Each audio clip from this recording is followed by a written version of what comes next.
Taylor Swift's devastating family heartache as she opens up on Real Problem. Taylor may be on top of the world, but she's been open about her mental health struggles and battles her family have faced, including her mum's heartbreaking cancer battle. Our community members are treated to special offers, promotions and adverts from us and our partners.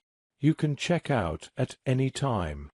More info. At the end of last year, influential American publication Time magazine gave Taylor Swift their Person of the Year award. In the accompanying interview, the singer remarked on the global success of the Eras tour. It feels like the breakthrough moment of my career, happening at 33. And for the first time in my life, I was mentally tough enough to take what comes with that. And what does come with that? A level of fame experienced only by a handful of women across the planet, at any point in modern times. Equivalent only to the attention experienced by legendary icons like Elizabeth Taylor, Princess Diana and Madonna.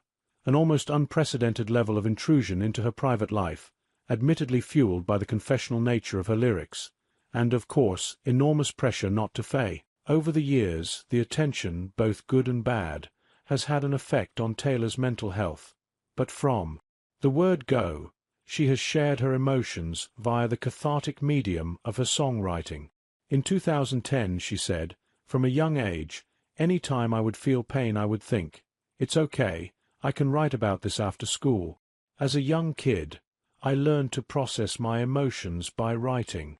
Any time something hurts, like rejection or sadness or loneliness, or I feel joy, or I fall in love, I ask myself, can I write a song about this so I know how I feel?" Read more. Liam Payne death investigation takes new twist as arrested man makes surprise statement. Read more.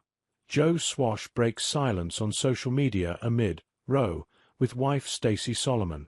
As a result, Taylor's been open about the battle she's faced, from being bullied at school, to her mum's cancer battle, her sexual assault case and the devastating sale of her album master rights. She could hardly have imagined back in 2016, when it seemed her career might be over, that she would make it onto the Forbes World Billionaire list. As she did this year. It was the height of the feud between her, Kanye West and Kim Kardashian, which had started at the MTV Music Video Awards in 2009. Kanye ambushed Taylor on stage as she accepted her award for Best Female Video, shouting, "Yo, Taylor, I'm really happy for you and I'ma let you finish, but Beyoncé had one of the best videos of all time." One of the best videos of all time. An apology was given, but the feud rumbled on until a public reconciliation in 2015. Then there was the bitch bombshell. Releasing a track called Famous in 2016, Kanye sang, "I feel like me and Taylor might still have sex/why? I made that bitch famous." He said the song had Taylor's blessing, which Taylor denied. Then Kim claimed to have a recording of Taylor agreeing to the track, branding her as Snake. Snake emojis abounded over the internet, as did the hashtag Taylor Swift Discoverpity, but Taylor got her revenge, embracing the snake motif and making it central to her Reputation tour and album. It looked like she'd had the last laugh. However, in 2019 she spoke of the impact the episode had on her life, saying, "A mass public shaming, with millions of people saying you are quote-unquote cancelled, is a very isolating experience. I don't think there are many people who can actually understand what it's like to have millions of people hate you very loudly," she added. "I realized I needed to restructure my life because it felt completely out of control. I knew I needed to make music about it because I knew it was the only way I could survive it. It was the only way I could preserve my mental health and also tell the story of what it's like to go through something so humiliating."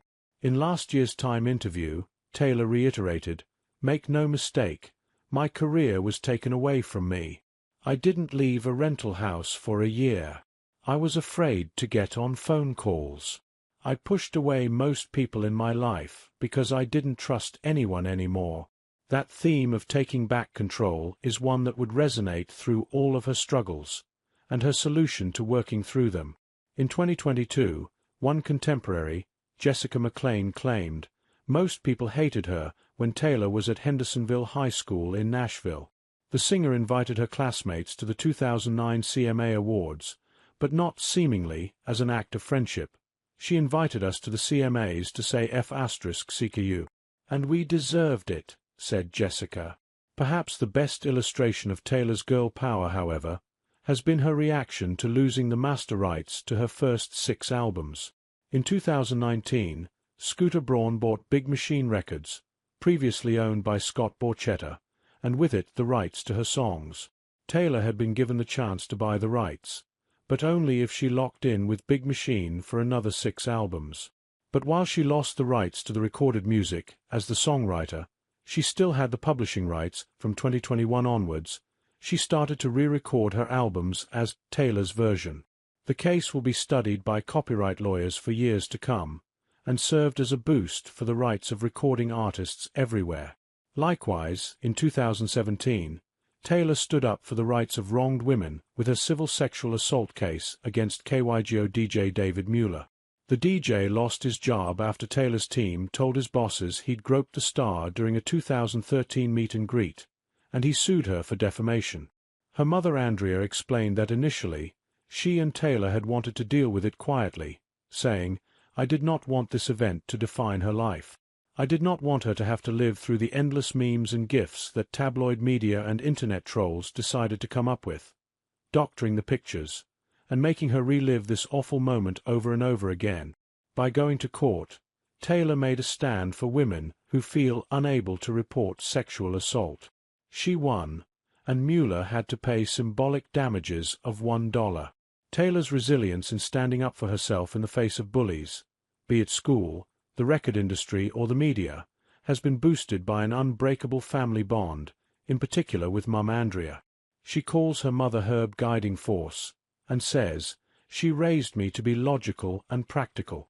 I was brought up with such a strong woman in my life, and I think that had a lot to do with me not wanting to do anything halfway." Devastatingly, in 2015 Andrea was diagnosed with cancer. She had been a familiar face on Taylor's tours, accompanying her daughter to shows all over the world, and Taylor told her fans on Tumblr, "She wanted you to know why she may not be at as many shows this tour. She's got an important battle to fight." On her album Lover, Taylor included a song entitled, "Soon You'll Get Better." The heartbreaking lyrics include the lines, "And I hate to make this all about me / but who am I supposed to talk to? / what am I supposed to do / if there's no you?" She told Elle magazine, "It's taught me that there are real problems and then there's everything else. My mom's cancer is a real problem. I used to be so anxious about daily ups and downs. I give all of my worry, stress and prayers to real problems now."